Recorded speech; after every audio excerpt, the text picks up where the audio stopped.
Cape Town. The mother of murdered Cape Town toddler Courtney Pieters broke down in the Western Cape High Court on Monday as she recalled the events of a year ago when the 3-year-old went missing and was later found buried in a shallow grave.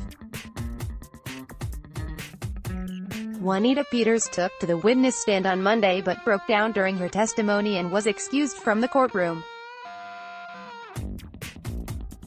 She was later found outside where she had been overcome with emotion and had gotten violently ill on the court steps. Court was adjourned until Tuesday. Earlier, Mortimer Saunders had admitted in a statement read out before the court that he had murdered 3-year-old Courtney Pieters in Elsie's River a year ago. Juanita Pieters, who was not present in court to hear the statement read out by Saunders' defense counsel, said she and Saunders had never liked each other. Read. When Aaron drinks he is very rude, and when he used to be drunk, Mortimer would always tell him things I might have said about him, and then Aaron would believe him and get rude with me and fight with me, said Pieters. She said to her knowledge Saunders and Forey grew up together and were very close as friends.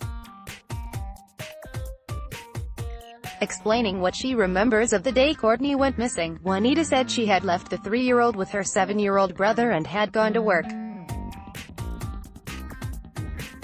Courtney used to have someone that looked after her, and that person was her cousin who lived in the backyard. She looked after Courtney for the first week, which I paid her for, and this was the week before Courtney went missing. The second week that I did not pay her was the week she did not look after Courtney, and that is the week she went missing, Pieters told the court. She said upon arriving at the house that evening, the 7-year-old son she had left Courtney with came running to her to tell her that Courtney had gone missing. I walked faster to get to the house and I put down my bags, and Marcia, the cousin that looked after Courtney the week before, told me she thought I had taken Courtney to work with me, Pieters said. Courtney Pieters was raped and murdered. She then went to the toddler's friends' houses and later to the police station to ask if they had a little girl who had been reported lost, but she was told by police to search again and afterwards returned to report the child missing. Earlier, Saunders said that he killed the toddler after giving her ant poison to drink because of issues between himself and Courtney's mother. Saunders had been renting a room in the same house as Courtney and her parents. In his statement, Saunders said, "I rented a room in the home, and on the 4th of May of 2017 her parents left her in the care of the brother."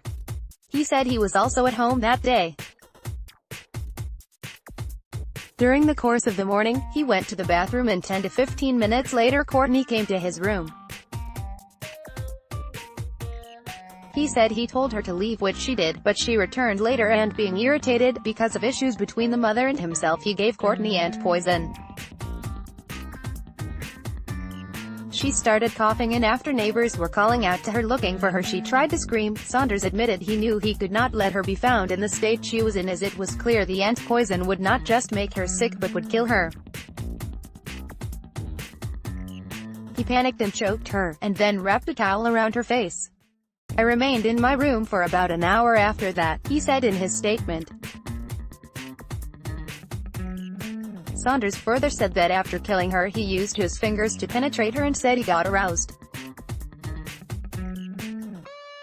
However, he denied penetrating her with his penis. On the rape charge, Saunders pleaded not guilty, while on the murder charge he pleaded guilty but argued it was not premeditated. However, the state rejected his pleas, saying it believed the murder was premeditated. He admitted that when her parents returned that evening they were looking for her, and this was when the accused knew he had to dump her body. Courtney's body was found days later buried in a shallow grave in nearby Epping Industria. African news agency, ANA.